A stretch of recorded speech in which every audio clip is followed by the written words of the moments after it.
Assalamualaikum warahmatullahi wabarakatuh.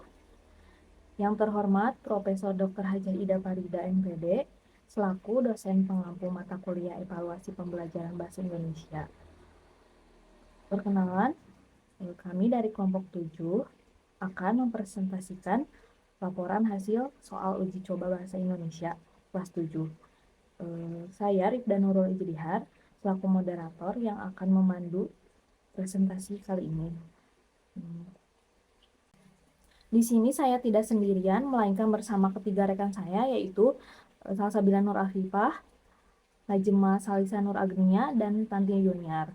Untuk mempersingkat waktu, mari kita ke pembahasan pertama yang akan disampaikan oleh Salsabila. Kepada Salsa, saya persilakan.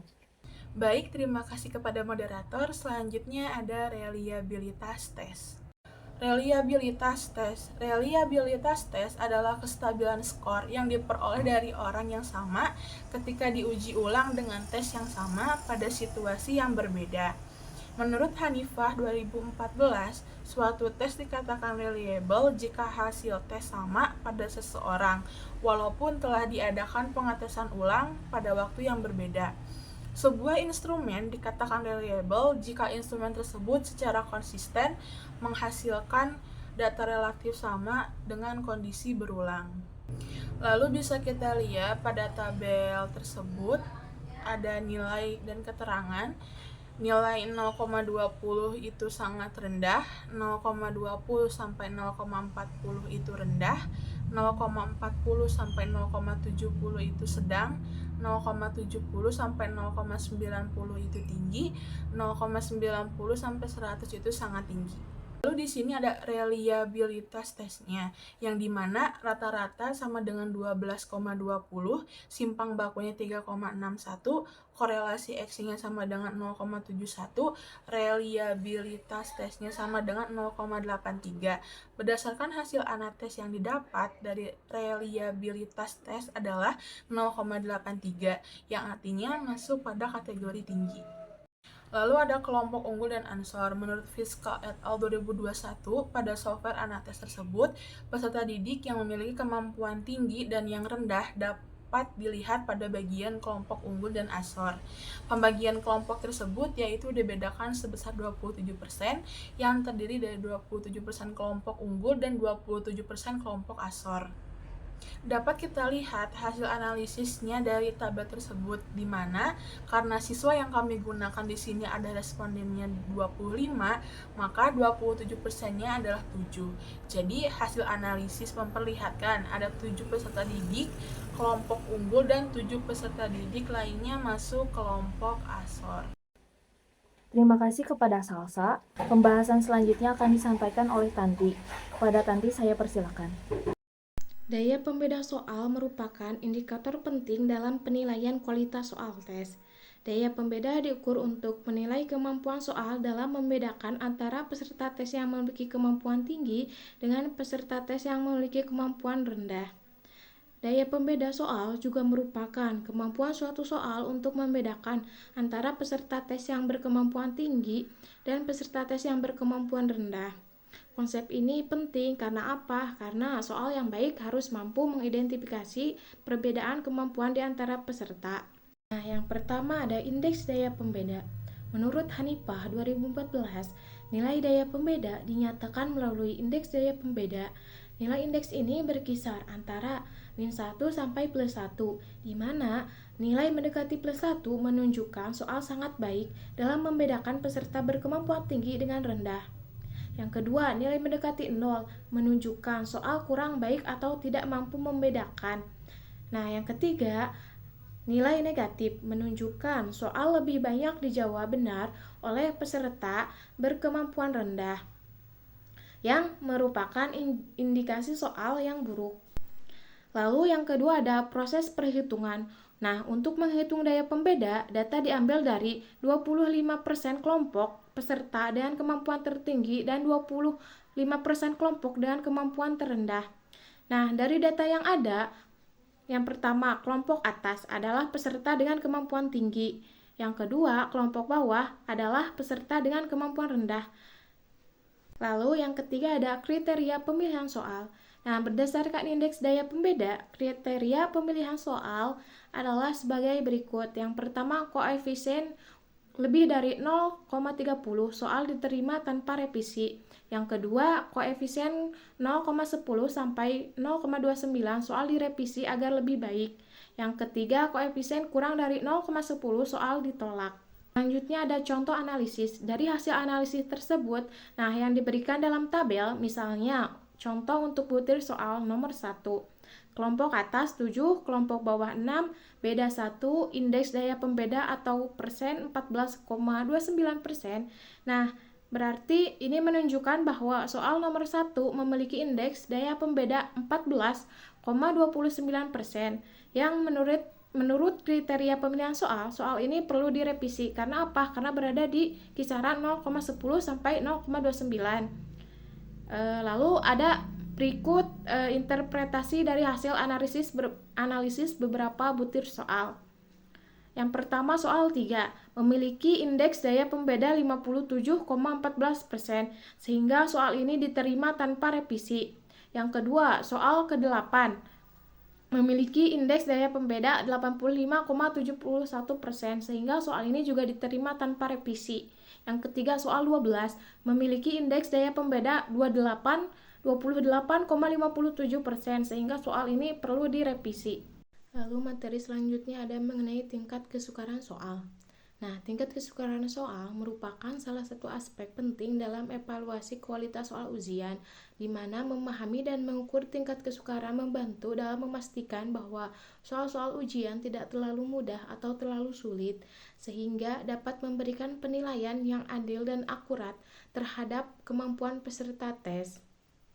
Nah, menurut Piska et al. 2021, penting untuk mengetahui tingkat kesukaran suatu soal agar dapat melihat seberapa efektif soal tersebut dalam menilai kemampuan peserta. Soal yang terlalu mudah tidak menantang peserta tes, sehingga tidak merangsang mereka untuk berpikir kritis atau memecahkan masalah. Sebaliknya, soal yang terlalu sulit dapat membuat peserta tes merasa putus asa karena soal tersebut mungkin berada di luar jangkauan pemikiran mereka. Nah, yang selanjutnya yang pertama ada klasifikasi tingkat kesukaran. Tingkat kesukaran suatu soal dinyatakan dalam persentase peserta yang menjawab soal tersebut dengan benar. Berdasarkan modifikasi dari Rahmasari dan Ismiati 2016, tingkat kesukaran soal dapat diklasifikasikan sebagai berikut. Yang pertama, pembeda kurang dari 15% dinyatakan sangat sukar. Yang kedua, 15% kurang dari pembeda kurang dari 30% dinyatakan sukar. Yang ketiga, 30% kurang dari pembeda kurang dari 70% dinyatakan sedang. Yang keempat, 70% kurang dari pembeda kurang dari 85% dinyatakan mudah. Yang terakhir, pembeda dari 86% dinyatakan sangat mudah, dan seterusnya. Yang kedua, ada data tingkat kesukaran. Dari analisis tingkat kesukaran, kita dapat mengambil bagaimana setiap soal dalam ujian diterima oleh peserta. Dalam contoh yang diberikan, terdapat 20 butir soal yang diujikan kepada 25 peserta. Nah, contoh hasil analisis tingkat kesukaran untuk masing-masing soal tersebut bisa dilihat ya, ada pada tabel materi yang telah dikirimkan. Jadi, pada intinya, interpretasi hasil dari data di atas, kita dapat melihat bahwa soal-soal memiliki berbagai tingkat kesukaran yang dijelaskan sebagai berikut. Nah, yang pertama, soal dengan tingkat kesukaran sangat mudah, yaitu pembeda lebih dari 86%. Dengan soal nomor 1, 6, dan 9, soal-soal ini sangat mudah karena lebih dari 86% peserta dapat menjawab dengan benar. Soal yang sangat mudah biasanya tidak terlalu menantang dan mungkin tidak cukup untuk mengukur kemampuan peserta secara komprehensif. Yang kedua, soal dengan tingkat kesukaran mudah, yaitu 70% kurang dari pembeda kurang dari 85%. Soal nomor 2, 5, 7, dan 18, soal-soal ini mudah karena antara 70% dan 85% peserta dapat menjawab dengan benar. Soal yang mudah masih memiliki sedikit tantangan, tetapi mungkin tidak cukup untuk memisahkan peserta dengan kemampuan yang berbeda secara jelas. Lalu selanjutnya yang ketiga, soal dengan tingkat kesukaran sedang. yaitu 30% kurang dari 70%. Nah, soal nomor 3, 4, 8, 10, 12, 15, 16, 17, 19, dan 20, soal-soal ini memiliki tingkat kesukaran sedang, yang berarti antara 30% dan 70%-nya peserta dapat menjawab dengan benar. Soal-soal ini dianggap ideal karena mampu menantang peserta namun tetap dapat dijawab oleh sebagian besar peserta. Dan yang keempat, soal dengan tingkat kesukaran sukar, yaitu 15% kurang dari pembeda 30%. Soal nomor 11, 13, dan 14, soal-soal ini sukar karena antara 15% dan 30% peserta dapat menjawab dengan benar. Nah, soal yang sukar biasanya diperlukan untuk membedakan peserta dengan kemampuan tinggi dari yang lainnya. Lalu yang terakhir ada pentingnya tingkat kesukaran. Nah, menentukan dan mengatur tingkat kesukaran soal adalah esensial untuk membuat tes yang seimbang dan adil. Tes yang baik harus memiliki distribusi soal dengan berbagai tingkat kesukaran untuk mengukur kemampuan peserta secara menyeluruh. Nah, soal yang sangat mudah atau sangat sulit sebaiknya digunakan dengan hati-hati karena dapat mempengaruhi validitas hasil tes. Terima kasih kepada Tanti. Pembahasan selanjutnya akan disampaikan oleh Najma. Kepada Najma saya persilakan. Di sini saya akan menjelaskan tentang korelasi skor butir dengan skor total yang menurut Fiska et al.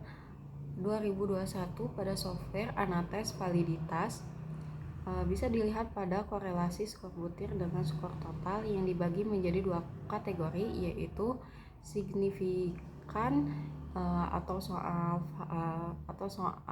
valid, dan tanda strip yaitu berarti tidak signifikan atau soal tidak valid. Nah, jumlah subjek yaitu ada 25 siswa dan juga skor butirnya itu ada 20. Ada nomor butir 1 sampai 4 yang berkorelasi berbeda-beda. Yang salah satunya adalah nomor butir 1 yaitu korelasinya 0,351 yang tidak memiliki signifikan atau tanda strip, yaitu soalnya tidak valid. Sedangkan pada nomor 5 yang berkorelasi 0,519 yang signifikannya atau anatesnya itu adalah signifikan, berarti soal itu valid ya. Lalu pada nomor 7 yaitu berkorelasi 0,589 yang signifikan, sangat signifikan, berarti soal itu sangat valid ya. Di sini saya akan menjelaskan tentang kualitas pengecoh. Yang menurut Fiska et al.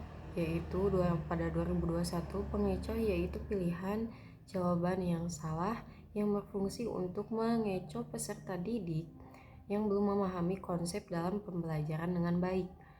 Adanya pengecoh juga bertujuan untuk mengetahui peserta didik yang memiliki kemampuan tinggi dan yang rendah.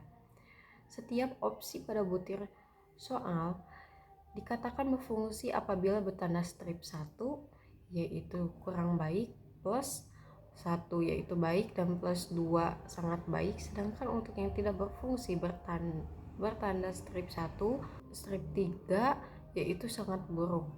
Dan terdapat blok yang menandakan opsi tersebut tidak berfungsi.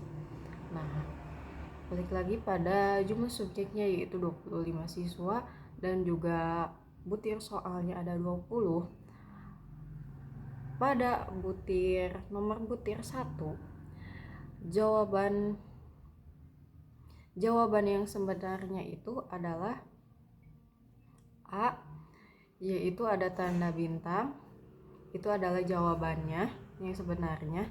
Lalu pengecoh yang sangat buruknya itu B. Dan nomor 2, jawaban yang sebenarnya adalah B yang ada tanda bintang, lalu pengecoh yang sangat buruknya itu adalah A yang ada tanda strip 3.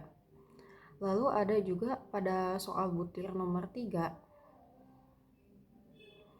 jawaban sebenarnya itu adalah C yang ada tanda bintang 2. Lalu pengecoh yang sangat baiknya itu adalah D, yaitu tanda plusnya ada 2.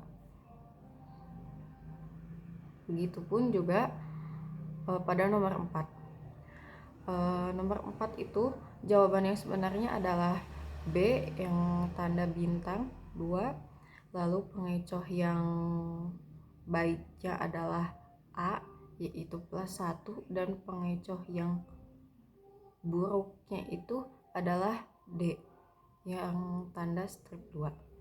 Terima kasih kepada Najma. Jadi dapat disimpulkan bahwa hasil dari uji coba soal bahasa Indonesia untuk kelas 7 MTX Miftahul Falah memperoleh reliabilitas yang tinggi. Pada kelompok unggul dan asor, datanya sama. Sedangkan pada daya pembeda hampir semua soal sudah dapat diterima dengan tingkat kesukaran sedang. Dan sebagian yang mengisi soal sudah sangat signifikan. Sekian pembahasan laporan soal uji coba bahasa Indonesia yang dapat kami sampaikan. Mohon maaf apabila ada kesalahan. Wassalamualaikum warahmatullahi wabarakatuh.